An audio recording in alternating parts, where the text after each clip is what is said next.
Oh, I didn't play the music. Oh. Hello and welcome to a Wednesday English live stream. And I forgot to play the music, but don't worry, it's Well, okay. you can play the music now if you like. Go on, play No, no? the mood is gone. The mood is The mood gone. is gone. Oh. Hello and welcome. We are here to help you with your English. So, if this is the first time you're watching, my name's Craig. I write material for mansioningles.com where you can study English for free over at that website. And we also have a podcast at inglespodcast.com, which is also obviously free. And you can listen to that and improve your English every Sunday. And with me over there, my good friend Lynne is joining us this week. Hi, Lynne. Hi, Craig. Nice to be here again. So I'll introduce myself as well if people are new and they don't know who I am. So my name is Lynne, and my small business is called putitlikethis.com, and I'm an online teacher. So I give English classes online. But I specialize in trying to give you a voice for the particular needs that you might have in English, because everybody has different objectives in English. So some people want to pass an exam. Maybe if you're a business person, you want to make a presentation, or you have to be able to talk about your products. Or if you're a teacher of English, maybe you want to have a bit more extensive practice, because of course when you're just teaching learners of English all the time, our English world gets a little bit smaller. And if you are an English teacher and you want to talk about sort of deeper topics or on more abstract topics and keep your English perfect, as it probably was when you spent your time abroad, then I also do, for example, conversation classes for teachers. And I also do pronunciation classes as well. So if anybody wants to improve their pronunciation and also their writing, I also do specialized writing classes. I do quite a lot of things. If you go to my website, you can find out more details of the things that I do. Okay. Good. Putitlikethis.com. Check it out and go and see it. Well, thank you for joining us today. Hi, Hema. Good to see you with us. Hi, And Hema. how are Welcome you? back. Welcome back. If you're watching the replay, thanks for spending time with us. We are going to look today at ways to talk about the future. Now, the future is a bit complicated in English, isn't it, Lynne? Because it's not as clear as speaking about past tenses or continuous tenses or perfect verb tenses. The future's a bit messy, isn't it? Well, I don't know whether the future's I never thought about whether the future is complicated. I think it's complicated because I think when you talk about the other tenses, there are one or two tenses, and that's all you have to manipulate. Exactly. And when you get into the future, you suddenly discover that there are dozens of ways to express the future. So most people think that there's only one tense for the future or two tenses, but in actual fact, there are many, many ways we can talk about the future. Yes. So, and sometimes that is complicated when you get to higher levels in English, I think. Because there are differences between some of those ways to talk about the future, and they're quite subtle. So, so we're going to talk about ways to talk about the future. But first of all, maybe I think the best thing to do is to ask you, which ways do you know, or what ways can you think of? It could be tenses or words or expressions for when you talk about the future. So maybe you can write in the chat file to us ways that you can think of, or ways that you know in English, words that you can use which express future ideas.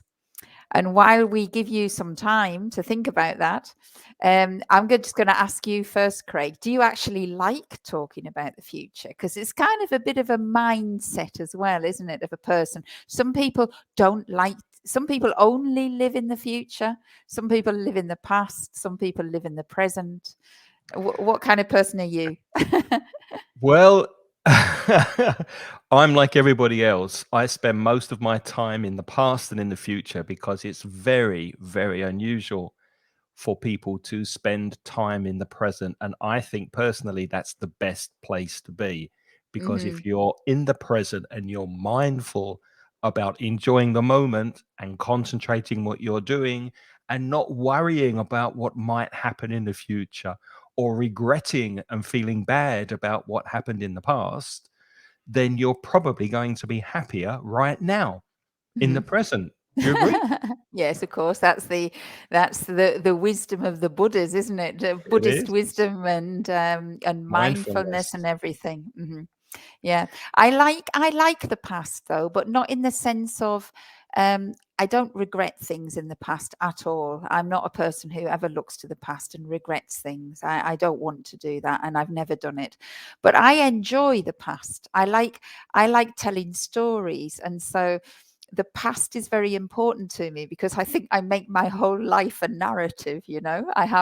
I make sense out of everything in the world by incorporating my past into the present. So I'm very much a past and present person.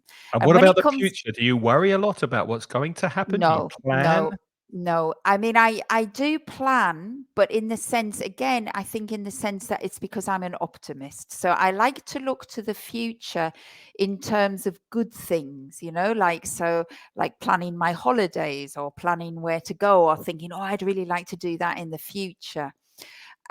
But I don't think that I worry too much about the future. I have learned in my years on earth just not to bother, because I think the future is very unpredictable, I think, That's don't you? right.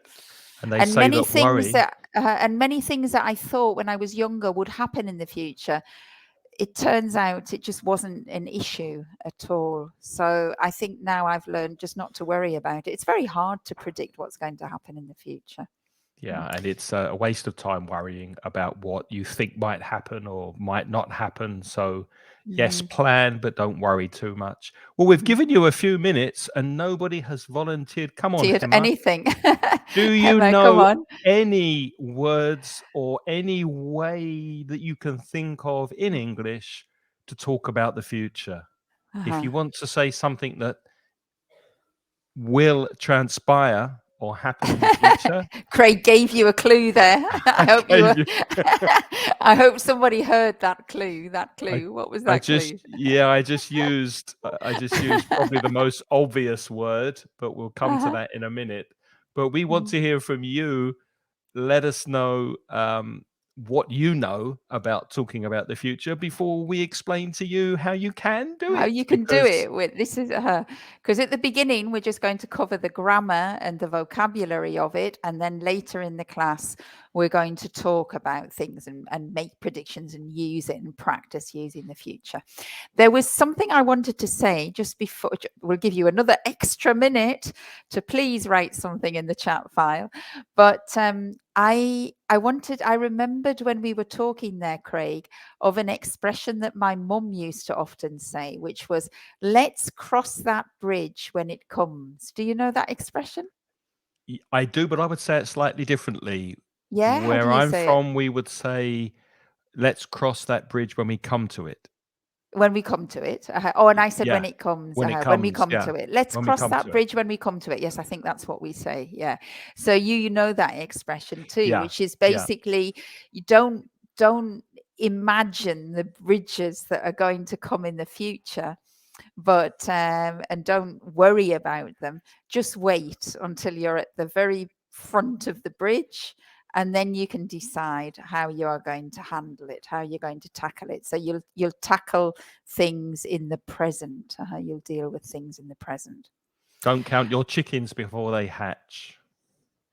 But that's a little bit different, isn't it? Don't count your chickens before they hatch, because that means when you're expecting something very good to happen, isn't it? Uh-huh. Yeah. Hmm. Oh, Gemma's started. Thank you, Gemma. We really Well done, appreciate you. Emma. Thank you. Let's see So, what she's put up. What has she put will, up? Hmm. yes, that's the one I used. Will, going Hmm. to, and shall. So, shall Right. we look at will first? Yeah. Hmm. Go on. Will, Let's have a look at will. yeah, will is often used for predictions. Now, will is a modal verb and it has different uses. Will is a Hmm. modal verb like can or should or might or or must, Hmm. but we can use it for predicting what will or will not happen in the Happen. future. And that's very interesting what you've said there, Craig, because will, as you said, is a modal verb. It's not really a tense. And I think many, many people believe when they learn the future tense, they think the future tense is the word will. But grammatically, I mean, this is a technical difficulty, but technically, will isn't the future tense. It's used to express the future, but it's not a tense as such, is it? Hmm. No. Yeah. And many students, especially at lower levels, will overuse will Will. to Hmm. speak about the future. If I say to Lynn, do you have any plans for your holidays this year? She said, yes, we have plans. We will go to Madrid in the summer. Hmm. But that's a plan, so we wouldn't use will for that. No, we don't say that. But we do say will for predictions, right? So when you are saying that you believe something will happen in the future, have we got did I think I gave an example? I don't know if you put that on the banner, did you? I didn't put it on the banner, but it was Okay, so Cinderella, you will yeah, go to the to the ball. ball. So if you remember the fairy tale of Cinderella, that's that fairy tale where the daughter, she has two ugly sisters and she has to do all the cleaning. And then the fairy godmother comes and she allows her to go to the ball and she transforms everything with her magic wand. And when she's waving the magic wand, she says, Cinderella, you will go to the ball. Or in some fairy tales, they say, you shall go to the ball, which was the other word that Hema used. Yeah. So Yeah. for predictions, you can predict something for somebody and say, you will or you shall go to the ball.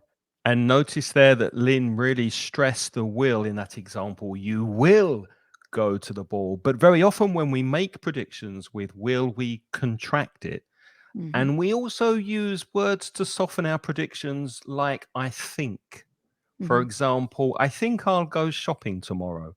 I think I will go. I think I'll go. And we Hmm. often use the word probably with will. I Hmm. think I'll probably go on holiday in March this year, not in April. Hmm. Or I probably won't get up early tomorrow because I'm feeling really tired. Hmm. So obviously the negative is won't, and we often use probably with will to Hmm. modify it. Yeah, and the modifier is important because when Craig says, or that I think, yeah, so I think I'll probably go to the shop. So I think I'll buy that. When you're looking at something in a shop. Now, it's really important, the modifier, because if you say, I will buy it, then you sound like the fairy godmother, the person who is in charge of the world. Yeah. And this is a mistake often made by German speakers. I don't know if you're aware of that, but German speakers of English, they have something similar in their own language, Mhm. which is like will, and they often pronounce it completely. They don't contract it. They say, I will do this.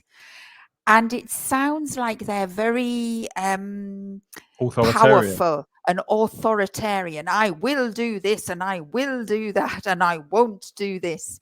But when we only say will and won't on its own like that and we stress it, then we give that impression that we're authoritarian.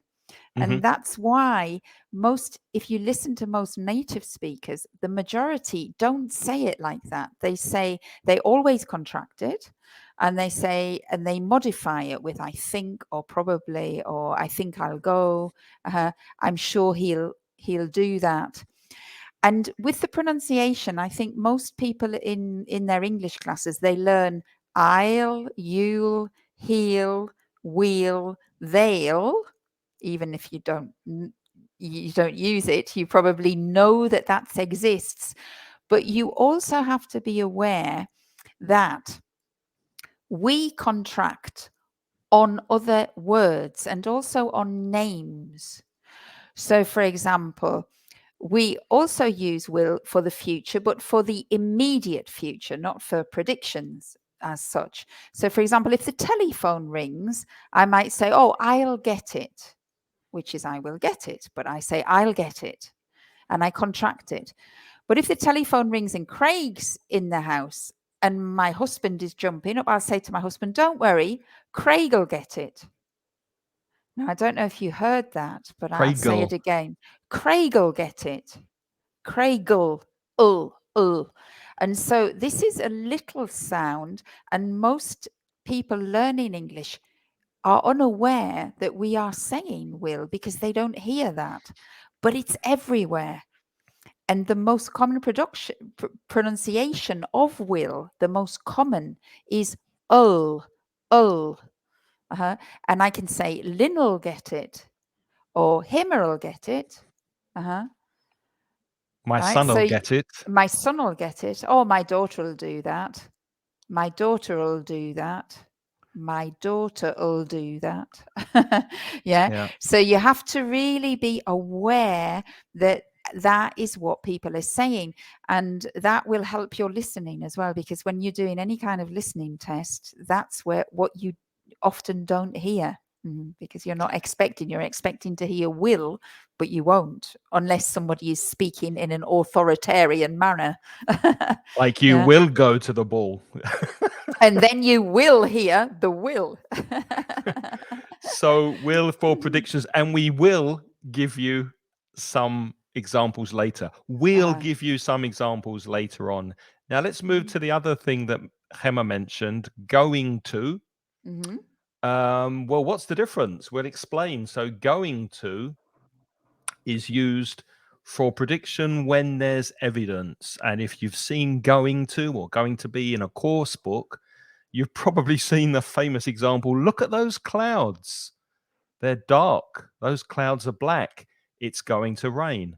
That's the classic course book example of using going to make a future prediction because you can see evidence or Mhm. clues that something is going to happen. You see a boy who looks a bit drunk on his bicycle, and the bicycle's this way and the bicycle's that way, and he looks very drunk, and you say, look at him, he's drunk, he's going to fall off that bike, because you Mm. can see something.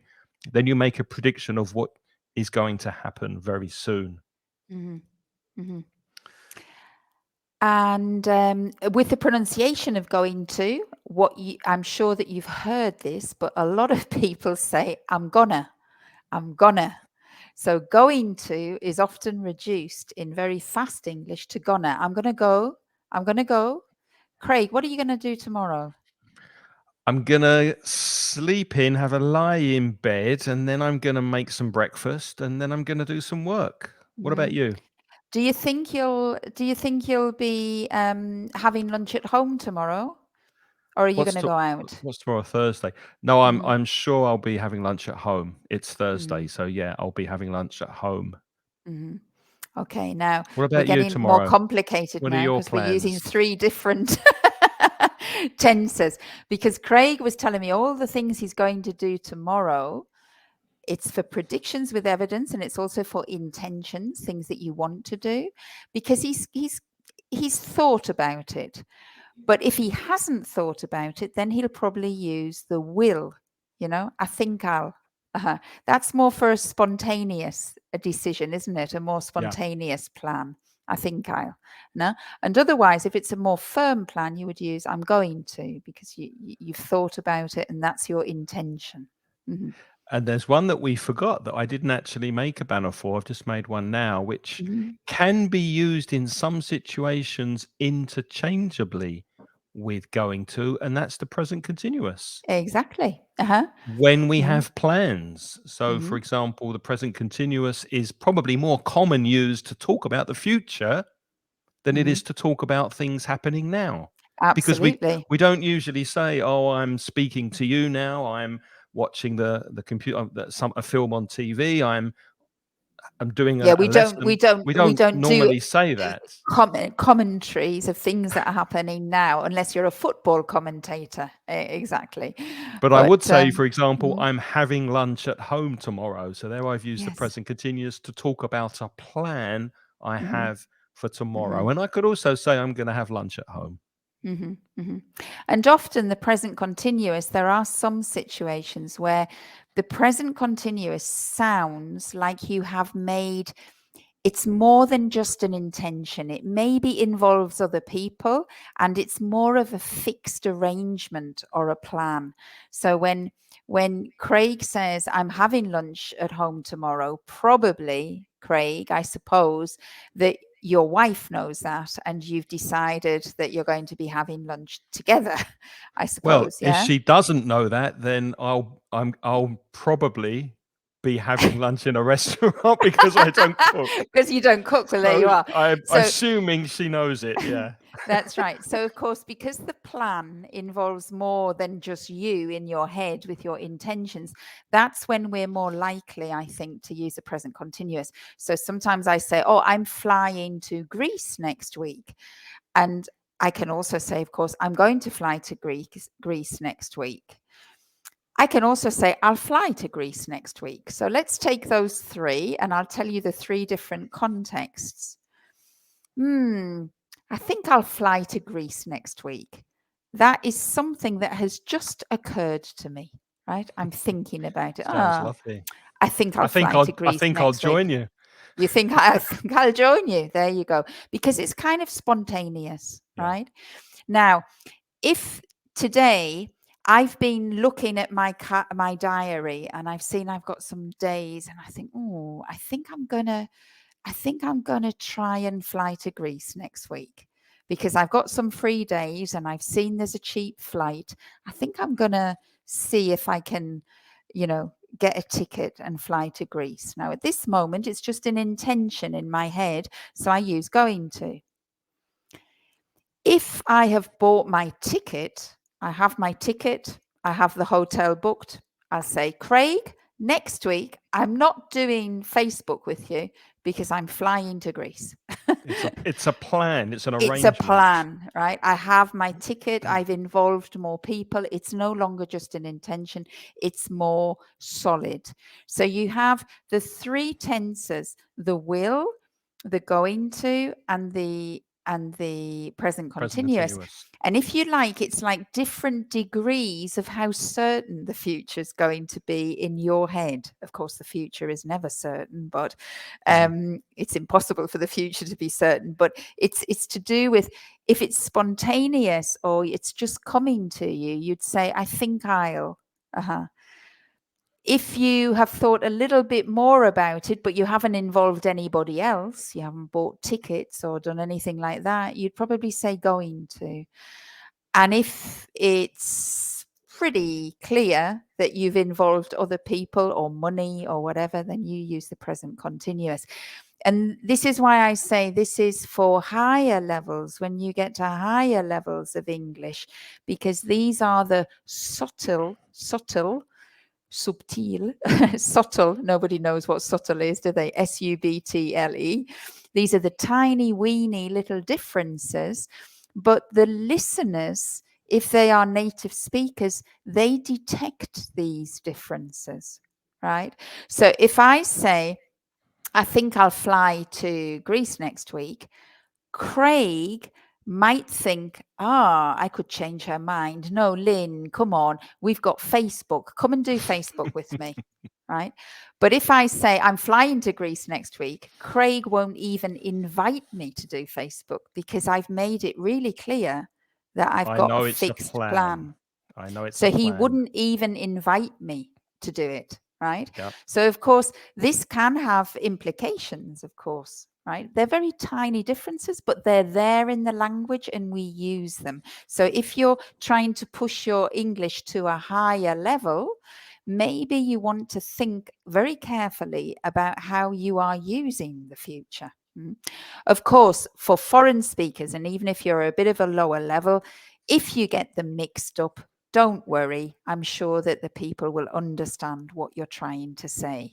Okay? Mm-hmm. Especially if you use a future reference, then that Mm-hmm. makes it clearer. So Yeah. I think I'll go to Greece next week. Mm-hmm. I'm going to go to Greece next week. I'm going Mm-hmm. to Greece next week. That next week makes it clear that you're Mm-hmm. talking about the future. Francisco Absolutely. has a question. Would it be correct to write gonna instead of if? Going to? Well, it Instead of depends. going to. Mm-hmm. Instead Mm-hmm. of. It depends, Francisco. Usually not. It's usually spoken English because we're lazy, because we don't like saying every single individual word like a robot. That's why we contract and miss sounds Mm-hmm. when we speak.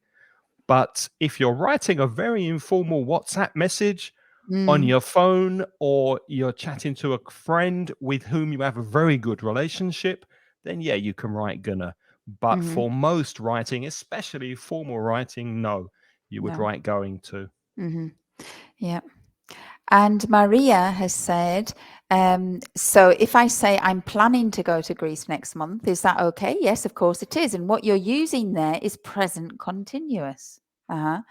But of course, you're using the verb plan, which makes it very clear that you're talking about the future. Mm-hmm. And I'm really pleased you use the word plan or the verb plan, Maria Clara, because there are some verbs that inside the verb, there's this understood meaning that we're talking about the future. Mm-hmm. If you plan to do something, and notice I use the infinitive, plan to go to Greece, plan to do something, plan to learn next year, then plan is obviously something that's going to happen in the future. Mm-hmm. And there are other similar verbs that by implication speak about the future. For example, intend. I intend Mm-hmm. to go on holiday this year. Mm-hmm. Or help me, Lynn, there are a few of them, aren't there? I Intend, intend, I'm plan, planning, promise. yeah, promise, possibly. Yeah, Um, they're verbs with a future focus, aren't they? yeah, there's Uh-huh. a few of them. Mm-hmm. Intend, plan, Hope, hope. hope. Thank you. Uh-huh. Hope. Hope. Yes. Uh-huh. And they usually take the infinitive after Mm-hmm. them. Okay. And Eddie has a question. Yeah. She says we use present continuous when we make sure about the activity or the plan. For example, I'm cooking for my family tomorrow at night. Absolutely. And that Fantastic. implies, Eddie, that your family know that you're cooking for them. Yeah. And they're going to be all waiting. They're counting on you cooking for them. Right. Okay. That's they know that you're doing that, or they're expecting you to do that, because that's something that involves it's a more definite plan. Mm-hmm. Okay. Maria Clara's asking about willing. Willing is, if you're a Spanish speaker, I think you are, Maria, it's dispuesto a. And usually when you use willing, that means you're happy to do something. To do And it. yes, there Mm-hmm. is an implication that the thing you are happy to do is in the future. I'm Mm-hmm. willing to meet you for lunch tomorrow. Notice Mm-hmm. that tomorrow, again, if you use that future time reference, it's clear it's the future. I'm Mm-hmm. willing to speak to you in private. I'm willing to answer your emails, for Mm-hmm. example. So, yeah, Mm-hmm. you can use willing to speak about the And all future. of those are for the future. Yeah. Mm-hmm. So, what more do we have? Okay. We have some more ways of talking about the future. Mm-hmm. For example, bound to. Mm-hmm. That's when things are certain. So we use the verb to be with that. So you say, I'm bound to, I haven't got an example. Have we got? Oh, they are Yes, bound to to succeed. That's the succeed. one we wrote down, isn't it? You wrote Bound to down that pass one. the exam. Yeah, Bound to pass the exam, you're which very, means very it's good. it's clear that you're going to do it.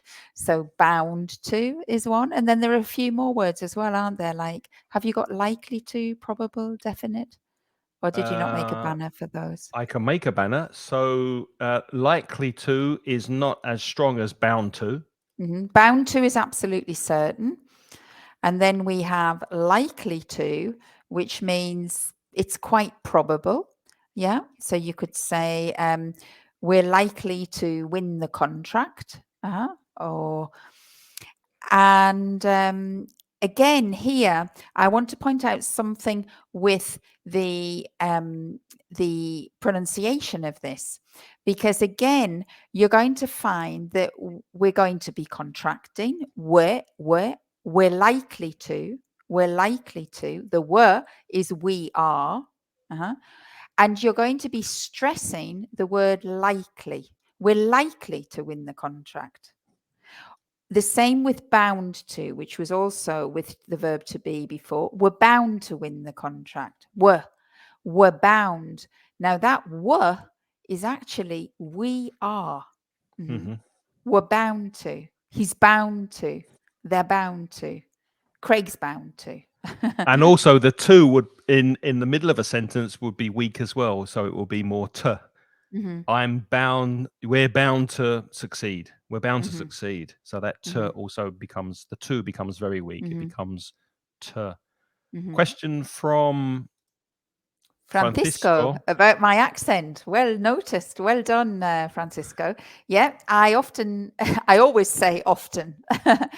And you usually pronounce it, Francisco there, I usually pronounce it without the T sound. Often. He's saying you say often.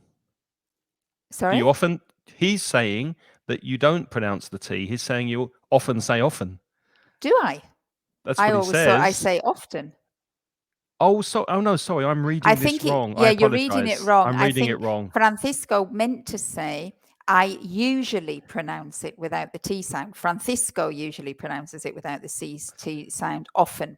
Me Is that too. correct? And it is, Francisco, Yeah, it is. doesn't matter. It doesn't matter. There are two pronunciations, often and often. And I'm actually not sure whether that's regional, A whether that's north-south a thing. thing north-south or not. Don't know. I'm not really sure, but I've always said often, and I'm not alone. I'm not alone. I promise you, I'm not alone. And I usually say often, Often. which is Often. just, I think, yeah, it So doesn't whichever matter. you prefer, Francisco, whichever suits you best, no problem. So we've spoken a little about ways of talking about the future. Let's get on to actually making predictions. There's one more that you could use to make predictions about the future. Modal verbs. We've already said that will is a modal verb, and obviously you know that you can predict the future with will, but you can also predict it with may, might, and could if you're not very certain about what will happen, or what might happen, or what may happen, or what could possibly happen in the future. So don't forget those modal verbs when you're predicting the future. And the strange thing about these modal verbs, if you remember what I said before about the forms with will, going to, and present continuous, they increased their certainty, with present continuous being more certain and will being the least certain. Now, when we look at these modal verbs, will, may, might, and could are below will. So we have may, might, could. Will is more certain than may, might, or could, but it is not as certain as present continuous, which involves lots of people in terms of arrangements. In terms of final predictions, probably will is at the top, isn't it? Of like you will go to the ball, for example. It is, Cinderella. but then you don't forget you can also modify it with words like definitely, probably. Yeah, It'll that's true. probably rain, but not definitely. Or Mm-hmm. yes, it definitely could be a wonderful idea to do that. So you can play around with those modifiers, possibly, probably, definitely, Definitely. to modify those modal verbs as well. Modal So verbs are very flexible. flexible, aren't they? And they're graduating. Yeah. Modal verbs, if you're not sure what the difference is between a modal verb and a real verb, for the listeners, a modal verb, a real verb shows action. Or so it shows a thing. There's an action behind most verbs, but a modal verb doesn't describe something. A modal verb tells you how the speaker feels about something. That's in grammar what a modal verb is. So the modal verb tells you, gives you information, not about what you can see in front of you, but it gives you information about how the speaker or the writer feels about what they can see. So when they say it may rain, if Craig says it may rain tomorrow, okay, rain tomorrow is something concrete. I can imagine raining tomorrow. But the fact that Craig says it may means it's his opinion. Mm-hmm. And that's the key feature of a modal verb, isn't it? Mm-hmm. So let's go back quickly and revise, look again at the grammar of what we've been explaining, and then we'll make predictions using some of these expressions to talk about the future. So we started with will. For example, it'll possibly rain tomorrow, but not definitely. Going to, look at those clouds, it's definitely going to rain.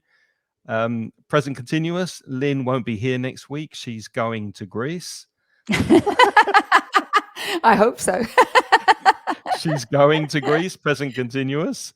I'm just waiting for one of you guys to send me the ticket. That's all. That's all I'm waiting for. She's bound to be very happy walking around Athens for certain. So that's a very strong way. And what else did we speak about? Oh, yeah, those verbs intend, plan. We didn't speak about the future perfect. Should we do that Oh, quickly? no, we didn't. Yes, and that's very important. So very quickly, the future perfect, if you know the present perfect, it goes from a fixed point in the past up until now. The future perfect works very similarly, but going from now to the future. Again, using the perfect have. So, for example, we will have finished this live stream by 9 o'clock. We often use by because it's at 9 o'clock or before. So by the time 9 o'clock arrives in the future, we will have finished this live stream. Can you think of another example? Yes, I'm reading a book at the moment. I'm really into my book. And I started it a couple of days ago and I'm already halfway through. I'm sure that by Saturday I'll have finished it. I'll have finished it. I'll have finished it. Now, I've deliberately contracted there because this is the one area of grammar where I really hammer pronunciation, because I can guarantee you, you will never hear native speakers saying, I will have finished it, because it's such a mouthful, will have finished.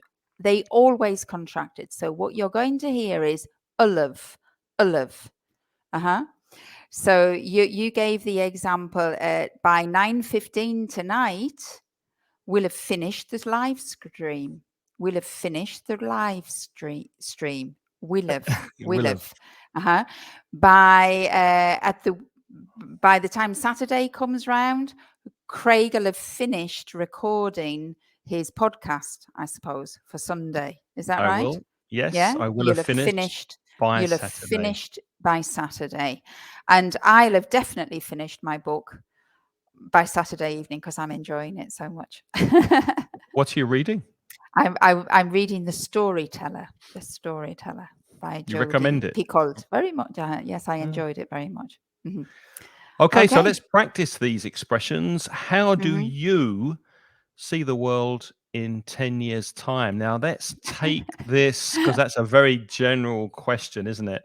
Let's look at different areas and make predictions about different areas of life. Let's start with transport. And Where please do join you... in. Please give us some ideas of what you think will happen to transport in 10 years' time. Using the grammar we've been speaking about, make some predictions about the state of transport in 10 years' time, 10 years from now. What do you think will have happened, will be happening, will happen, probably, possibly, could, might, may happen 10 years from now? What do you think? What do you think, Lynn?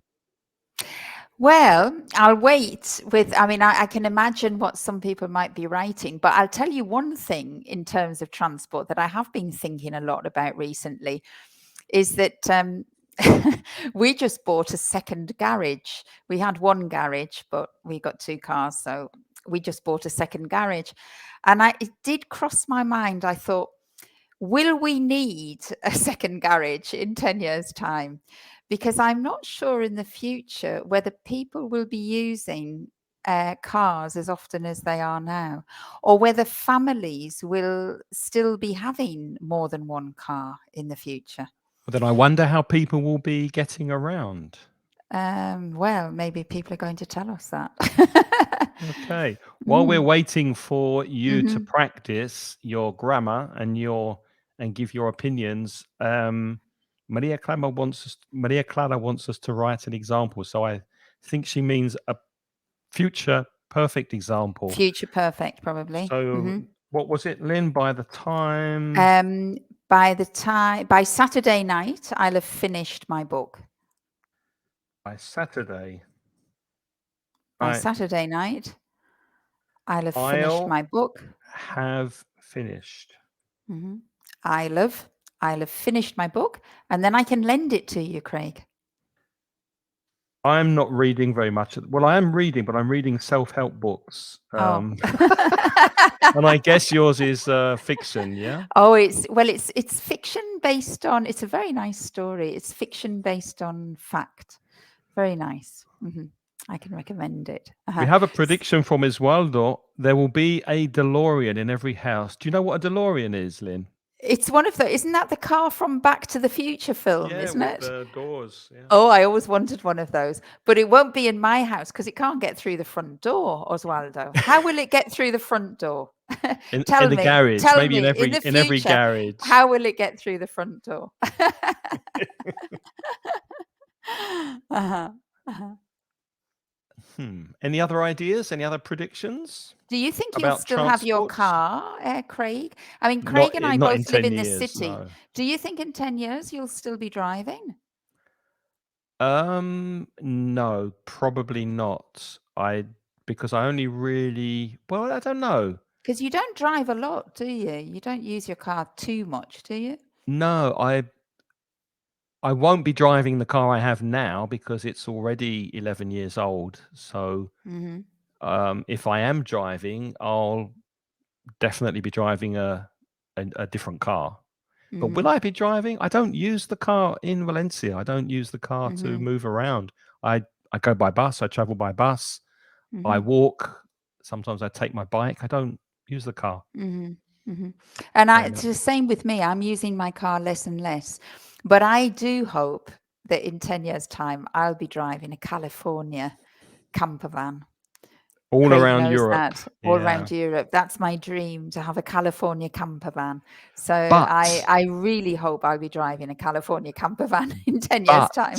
will it be electric or will it be petrol? Well, I think it'll probably be petrol, don't you think? No, not petrol, electric, because everything's turning to electric. It'll probably be electric, I think. But yeah, if the government agree to put in charging stations in the streets because there are so many people living in flats in Valencia Hmm. that Hmm. they can't charge an electric car if there aren't points on the street. But it is happening in the garages where I have my garage. There are one or two neighbours who have already installed electric charging points in their garage spaces, and I have But seen at their increasingly expense. at their At their expense in expense. their garage because it's a shared garage. Yeah. Um, and I have seen there in Valencia, there's quite a lot of, well, there's always more. I'm seeing more and more on the streets charging points. Hmm. We'll see. But whether it's enough, I can't understand how that can be enough for everybody. Because it's fair enough if there's only one or two electric cars. But of course, if you look at the quantity of cars on the streets in Valencia, I can't imagine it would ever be enough to be able to charge all those cars. We'll Mm. see. Maria Clara thinks that the government might prohibit gas or petrol cars. That's what they're talking about, isn't it? Yeah, Yeah. Uh-huh. that's And definitely and possible, Maria. And Maria's used might there. Well done, Maria. That's perfect. Excellent. They might. I mean, that's the implication, isn't it? The government is implying that they're going to get rid of petrol cars. I know that they've definitely said they're going to get rid of diesel cars. So I know lots of people now have decided not to buy a diesel car because they're worried that in 10 years' time they won't be able to drive them. Yeah, diesel used to be cheaper than petrol. Now, since the war in Ukraine, it's become more expensive. Exactly. And people used to buy diesel cars because they said they would last longer, didn't they? They thought Yes. diesel cars were more, they lasted longer. I've put an example in the chat. I've said that I think we'll have flying cars before the end of the decade. You don't really believe that, do you? Yeah, I do. Oh, really? They already exist. They're Do the they? technology. Really? Yeah, yeah. Uh-huh. If you Google flying cars, they were testing. A company was testing them at the Consumer Electronics Show, I think, in Las Vegas this year. And Wow. they look like drones. You know, the Oh, drones you wow. can Oh, yeah. fly. Yeah. They've got lots of propellers, so that if They're one like propeller, helicopters, really, then they're maybe. helicopters, but the difference is helicopters only got one blade, hasn't Oh, it? yeah. But these cars have got several, so if one fails, the Uh-huh. others will keep the car up, so it's Oh my safer. God. So yes, I Hemma's think we made a will. very good joke. I like Hemma's joke. She's apologized for it afterwards in things. Please put Hemma's joke up. I like it. I think it's really good. She said, I don't think Electric. electric, not electricity, electric cars have a future continuous. To make the joke really work, you have to say a continuous future. Yes. Very But good. very good, Hema. Yeah. And you don't think that they have a future. I do wonder about it because, and I What? think, where is all the electric going to come from? I mean, if we generate electricity by nuclear, solar, wind, and coal, yeah, Mhm. and making we have to generate electricity from something. And if all the cars and all the transport change to electricity, I'm thinking we're just going to have the next environmental problem, because where are they going to get all the electricity from? There's another possibility for energy. I agree with you. Mm-hmm. Mm-hmm. It's I don't know, but hydrogen is another Ah, technology that's becoming popular. The only problem with hydrogen, it is clean energy, but it explodes. it explodes, it blows up, doesn't it? Yeah. Yeah, so it can be really, really Mm-hmm. dangerous. So I don't Mm-hmm. know. Isn't that what happened that time to, can you remember the Hindenburg, wasn't it? Those big, Yeah, didn't that blow up airships. Yeah, the yeah. airship because they put hydrogen in it, didn't It it? did, yeah. So And it imagine that blew up. happening to your car. Okay, Yeah. let's move on to another area. Health. What are your predictions for health Do in you the mean my future? health or the health No, service? health in general. For example, I don't know if you've noticed, but doctors are more dealing with patients by phone these days since COVID, Ah, because BC, or before COVID, they BC. I used to use BC for before children, but Good one. we're Yeah. laughing. I don't know if the rest of you know what BC is, but Before BC Christ. stands for before Christ, BC and AD, to do with obviously the calendar. But Craig is making a joke. So BC is before COVID, is it now? Yeah, we used to go and see the doctor face to face. Now it's more by telephone, and maybe that will move more online. We Mm, are being encouraged to deal more with our health because of smartwatches and information that our devices give us mm, about our mm-hmm, health. So, what mm-hmm. are your thoughts on health in the future in general? And The the way health that services. hospitals, the health service, what are your predictions for that? Mm-hmm, Nurses, doctors, mm-hmm. technology in health? Yeah, Will I our think lives I be read extended? somewhere that, they are going to have a lot more like sort of information about our individual health. So, for example, in the future, we might have, like, I don't know, like a smartwatch or some chips implanted somewhere where it's actually monitoring our health constantly. And then we'll get alerts on our telephone if we're about to have a heart attack or something like that. I'm sure I'm simplifying it all, but I have read some things like that where they think that that will be the case. But I think that that's quite scary. I really don't want to know. I mean, we all know that we're going to die, don't we? The point Yes. is, we don't really want to know when. I don't want to know when.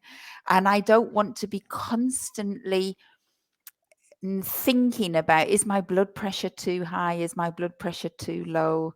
Sometimes ignorance is bliss, they say. But that also has implications for insurance companies. If your data is online or you have a smart device that is monitoring your vitals, your blood pressure, your heart, etc., then Hmm. obviously insurance companies can take that information and adjust your premium. Your premium is how much you pay for your life Hmm. insurance. So that Hmm. does have implications. Hmm. I've got some comments coming in. Paola just says stem cells, but if you can try to put that in a sentence so that you're practicing those future ways, or the ways of predicting the future, Paola, that will be better. Hmm. What do you think about stem cells in the future? Hmm. Maria says there might be more instruments to prevent or cure diseases. Hmm. I would not use might there. I'm more certain than might. I think there will definitely be more instruments to prevent or cure diseases, and I think we'll probably be living a lot longer than we Hmm. are now. Hmm. Maybe we'll be living forever. Will we be living forever, do you I think? hope not. Be frozen in some computer somewhere in Okay, in virtual that sense. reality? I don't Yeah, know. could be. Yeah. But you're right, Craig and Maria, I wouldn't overuse might. You used might earlier, and maybe you're thinking this is a nice go-to future, but be very careful, because that if you say things like there might be, it makes you very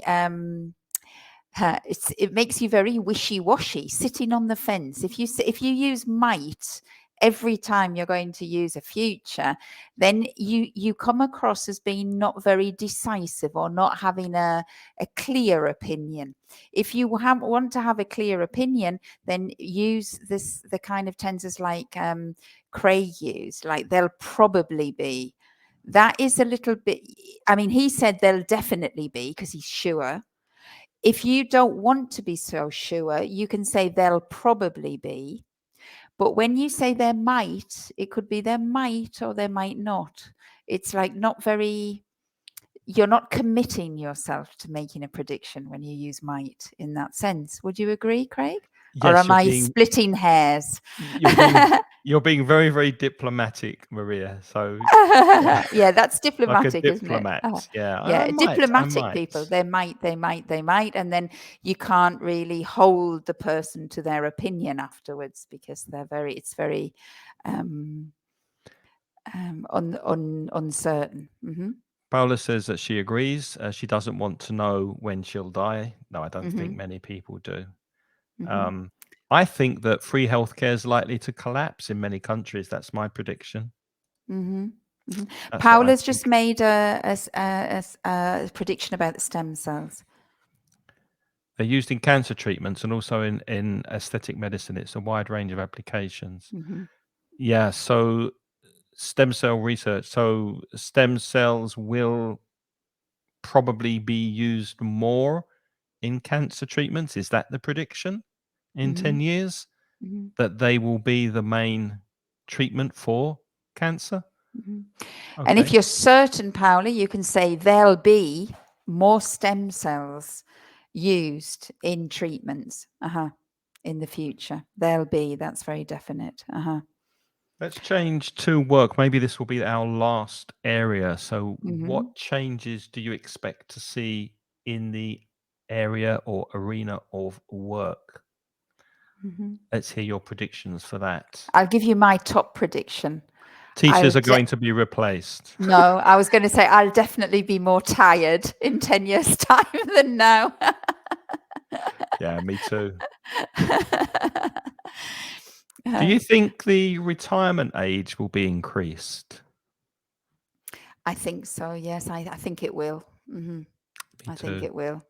Yeah, I think it probably will, and that's not good. Unfortunately, but I think it'll have to be increased, because if we're going to live longer, if we're all going to be living longer, then they'll have to increase the retirement age. Otherwise, there'll be too many of us to support. And I Yeah, mean, it cannot be if we retire at 65, which we're no longer, I think it's 67 or 68 in Spain now. But, my mom at the moment is 93. So 65 to 93 is 32 years. yeah, And there are a lot of people now who don't get their first job until they're 30. So you can't really expect to work for 32 years and then have the state look after you for another 32. Yeah. yeah. That's So true. I That's think true. it's just impossible, really. I think we're all going to have to work a bit longer, or as long as possible. Who knows? Mhm. Maria says it will be more difficult for people to get jobs. Automation, I would say automation could affect different professions. I would be more definite than could.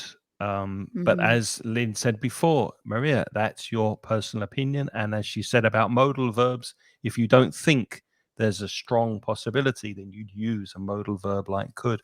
I would Mhm. personally say that automation, Automation. automation, thank you. Mhm. I'm just reading it.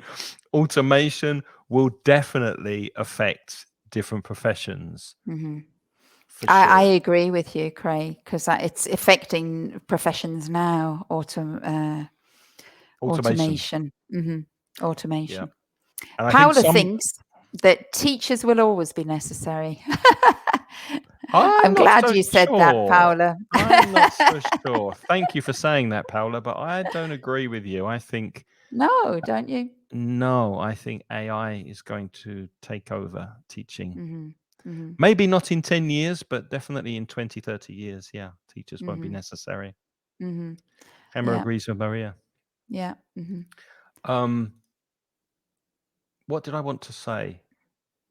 Yes, some professions will disappear because of automation. I think taxi drivers will disappear at some point, Mhm. and cashiers, people who take money in supermarkets, I think they Mhm. will disappear. Yes, I think Adm- they ad- will also disappear. Administration staff, travel agents. I don't know why travel agents still exist. Do we need travel agents these days? Well, funnily enough, travel agents, I think, are experiencing a resurge, A a boom. resurge. Yeah, Let me write that. because I have heard a few people now who are choosing to go back to using travel agents, Why? and because it's getting too difficult or too long to book your flights, your accommodation, go through all of the phases. It takes a very long time to actually book a flight. I know this because I have booked for the last 15 years. When I go to New Zealand, I book my flights always directly myself. I've never used a travel agent for the last 20 years. I've always done it myself. But I can say that when I'm researching it and looking for the best deal and the best times, sometimes the last time I went, it took me a good 9 hours. Mhm. Well, And that's a lot of time. So I think I have friends now who are giving it all to travel agents, because by the time you scan all of the websites, and then the websites give you different deals, and then when you finally go into the deal, it doesn't exist, and there's add-ons and things like that. So yeah, there are interesting. cases for travel agents still. Mhm. Interesting. Um, sorry, Valeria says human contact's important. Yeah, it is. That's. But I think eventually it will be because of cost. I think companies will not employ people because it's just too expensive. They can make more money if a computer is doing things. But I Mhm. agree, Valeria, human contact is important. Mhm. But it's this thing about human contact against the advance of technology. Mhm. I'm not sure. Mhm. What do you think about the limit about automation? Oh, that's a good question. The limits, what will happen? Any ideas, Lynn? What do you think, Ander? What do you Mhm. think will be the limits? I don't Yeah, know. I'm It's not I'm difficult, not isn't sure. it? I think when it comes to manufacturing, I think the sky is the limit for automation. If you're manufacturing a product, then I can foresee in the future that it could be totally automated. But I disagree with you, Craig, when you think that teachers will be replaced, because I think that education, learning things, it is true that you can learn very efficiently with AI, but I think part of learning and part of what makes things memorable so that you retain things is to do with the social contact and the social setting.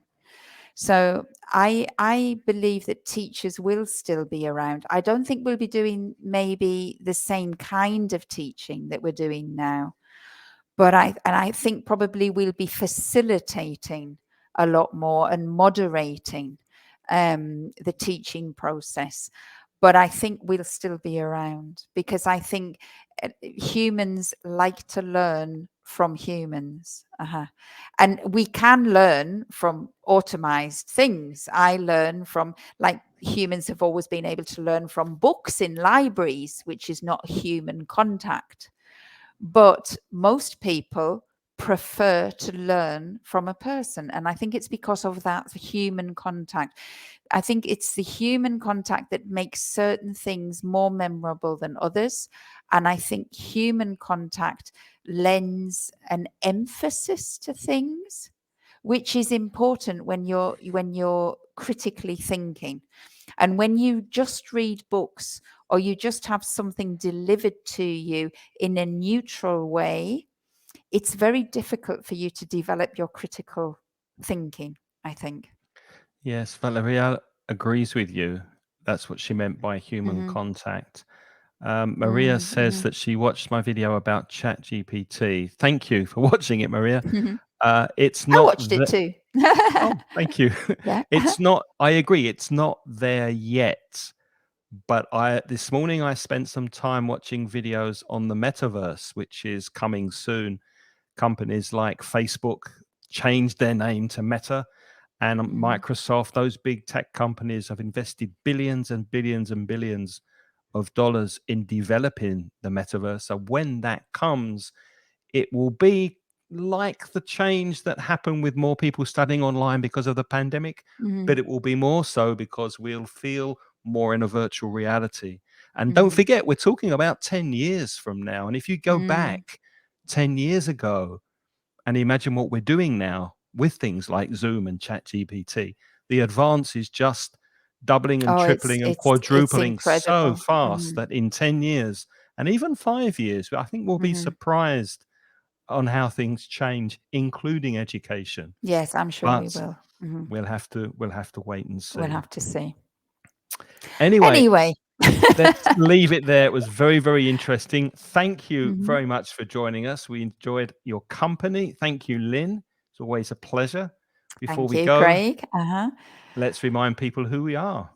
Okay, so yep, I'm Lynn. My language teaching business is putitlikethis.com, and I'm an online teacher. So I am modern and I'm in the new world, but I'm not And artificial. you're It's real, aren't real you? me. Real I'm not Lynn. artificial intelligence. It's 100% uh, Lynn.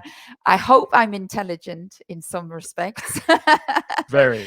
But I'm definitely not artificial. But you do see me in a potted version online like this today. If you want to join my classes, if you're interested in language improvement, then you can go to putitlikethis.com and you'll find more details about what I do, and you'll also be able to contact me if you're interested over the website. Mhm. putitlikethis.com. And yeah, my name's Craig, and I'm starting a new conversation course in the middle Oh, of February. So if hmm you would like more details, just send me an email. I've just put my email address in the chat. Send me an email, say you're interested in Craig's conversation course, and I will tell you everything you need to know. It's starting in the middle of February, and we study with a small group of lovely students to improve your fluency and make you speak better. does Speak that better mean English. only apply if you're lovely? No, but for some reason, I don't know why, Everybody who all applies is lovely. everybody who thankfully who has been in these courses since I've been doing it, I've actually loved doing it. It doesn't seem like work to me. It's an absolute pleasure to have lessons with the people. They're charming. They really are lovely. And also, mansioningles.com is where you'll find free courses to help you with your English. Go there and check it out. And Ingles Podcast is the weekly podcast that you can find on the website inglespodcast.com or wherever you listen to your podcasts. Thank you again for joining. We will be back in 2 weeks, Lynn. Is that right? That's right. In 2 weeks' time. I Yeah. won't be here next week. I unfortunately have got something else at the same time, but we will be back in 2 weeks, What and will we'll you be see you doing? then. Make a future. I You're not going will to Greece, be. are you? No, I wish I was going to Greece. I'll be speaking in a meeting with other Oh, teachers about oh. something else, so I won't be able to connect. But we will be back in 2 weeks, so please join us for that. Okay, then. And we'll see you soon. Take care. Yeah. Thank you. Bye-bye. Bye-bye. Bye.